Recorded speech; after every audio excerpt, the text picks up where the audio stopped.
दिल्ली में आज आम आदमी पार्टी प्रदर्शन करेगी। बीजेपी सांसद रमेश बिधूड़ी के आवास पर आम आदमी पार्टी का यह प्रदर्शन होगा और प्रदर्शन का समय दोपहर 12 बजे का रखा गया है। दोपहर 12 बजे बीजेपी सांसद रमेश बिधूड़ी के खिलाफ आम आदमी पार्टी प्रदर्शन करने वाली है। सांसद के आवास पर ही आम आदमी पार्टी के कार्यकर्ता इकट्ठा होंगे और उसके बाद सांसद रमेश बिधूड़ी के खिलाफ प्रदर्शन करते हुए ये नजर आएंगे। आपको बता दें कि समय दोपहर 12 बजे का रखा गया है और स्थान बीजेपी सांसद रमेश बिधूड़ी का आवास रखा गया है।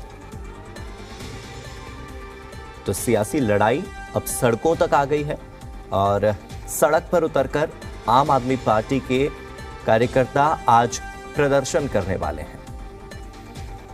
सांसद के आवास का घेराव भी आम आदमी पार्टी के कार्यकर्ताओं के द्वारा होने वाला है। तो आज आम आदमी पार्टी बीजेपी सांसद रमेश बिधूड़ी के खिलाफ प्रदर्शन करने जा रही है।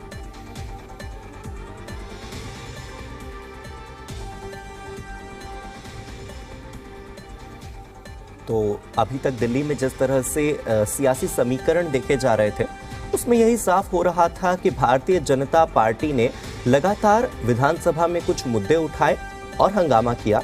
आम आदमी पार्टी ने अपनी ओर से मुद्दे उठाए, हंगामा किया। लेकिन अभी तक आम आदमी पार्टी डिफेंसिव मोड में थी। अब पहली बार आम आदमी पार्टी भी बीजेपी को घेरने जा रही है और सांसद रमेश बिधूड़ी के खिलाफ प्रदर्शन करने जा रही है।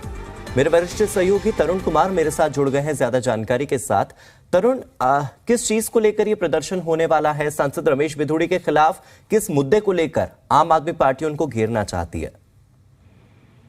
देखिए, एमसीडी चुनाव से पहले कुछ एक फ्लैट्स केंद्रीय योजना के तहत दिए गए थे, जहां झुग्गी वहां मकान के तहत योजना के तहत, और ये डीडीए की योजना थी जहां पर झुग्गी वालों को टेम्परेरी कहीं पर आसपास की जगह पर शिफ्ट कर दिया जाता है और फिर उनकी झुग्गी के ऊपर बड़े बड़े फ्लैट्स, ऊंची इमारतें बना के फ्लैट्स उनको दिए जाते हैं और कुछ एक फ्लैट दिए भी गए हैं। लेकिन आम आदमी पार्टी का आरोप है कि कालकाजी इलाके के अंदर कुछ झुग्गी वासियों को नरेला शिफ्ट किया जा रहा है। लिहाजा जहां झुग्गी वहां मकान योजना सिर्फ एक राजनीतिक ऐलान था, गरीब लोगों को इसका फायदा नहीं हो पाया है।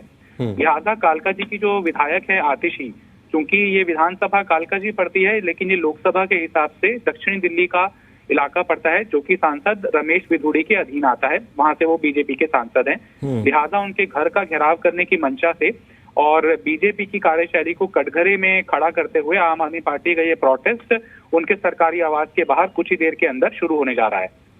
लेकिन तरुण, क्या ये सांसद के अधिकार क्षेत्र में आता है?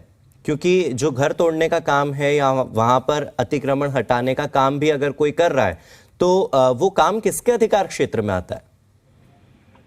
देखिए, ये डिपेंड करता है कि लैंड किस डिपार्टमेंट की है। हाँ। अगर डीडीए की लैंड है तो वो उपराज्यपाल के तहत केंद्र सरकार के अधीन आता हुआ सीधा मामला है।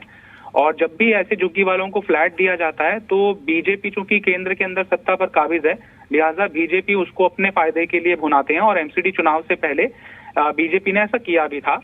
3000 के आसपास लोगों को फ्लैट देने का दावा बीजेपी की तरफ से किया गया था। लिहाजा जो इंक्रोचमेंट है वो हटाती तो लोकल सिविक एजेंसी है, लेकिन वो किसके आदेश पर होता है ये डिपेंड करता है कि वो केंद्र के अधीन आने वाली एजेंसी है या फिर दिल्ली सरकार के अधीन आने वाली एजेंसी है।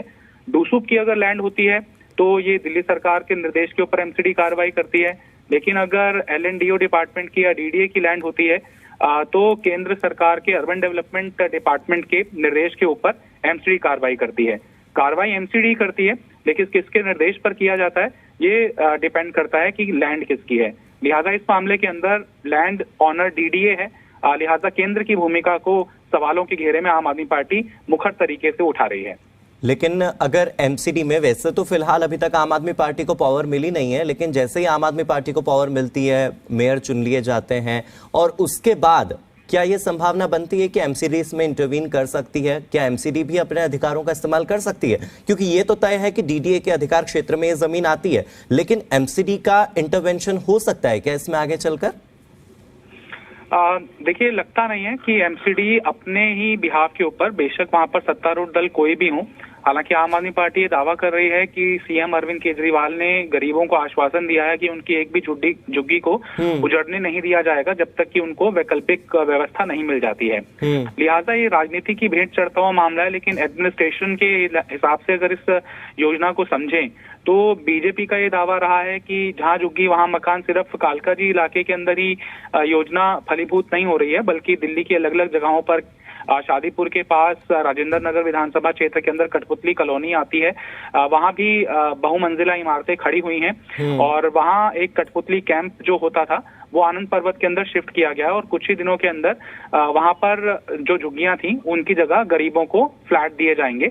तो अपने अपने स्तर के ऊपर राजनीतिक इस्तेमाल सभी लोग करते हैं जब ऐसे झुग्गी वालों को परेशान होना पड़ता है या फिर उनको कहीं शिफ्ट करना पड़ता है। लेकिन बीजेपी का इसके अंदर दावा रहता है कि ये टेम्परेरी शिफ्ट किया गया और ऐसा नहीं है कि उनको बहुत दूर शिफ्ट कर दिया जाता है। योजना के तहत उनको आसपास ही वैकल्पिक जगह दी जाती है। हाँ, और तरुण कई जगहों पर नरेला शिफ्ट किए जाने की मांग हो रही है, जैसे नवजीवन कैंप की अगर मैं बात करूं, नेहरू कैंप की बात करूं, फिर सुभाष कैंप की बात करूं, तो वहां से काफी दूर दूर उन्हें शिफ्ट किया जा रहा है। तो यहां पर भी कहीं ना कहीं बीजेपी की मंशा पर सवाल उठते हैं। और दूसरा इसमें पेंच ये भी फंसता है कि अलग अलग कैंप को शिफ्ट करने के लिए, वहां पर बुलडोजर चलाने के लिए नोटिस भी अलग अलग विभाग की ओर से लग रहे हैं। कहीं पर डीडीए नोटिस लगा रहा है तो कहीं पर भारतीय पुरातत्व सर्वेक्षण विभाग की ओर से भी नोटिस लग रहा है। तो यह भी अपने आप में एक सवाल है कि आखिर यह सब करवा कौन रहा है, और इसमें अगर विरोध होना ही है तो सांसद रमेश बिधूड़ी का ही क्यों? इसके लिए तो पूरी केंद्र सरकार भी जिम्मेदार नजर आती है। बहुत बहुत शुक्रिया इस जानकारी के लिए। आगे की अपडेट के लिए और प्रदर्शन की तस्वीरों के लिए आपसे फिर जुड़ेंगे तरुण।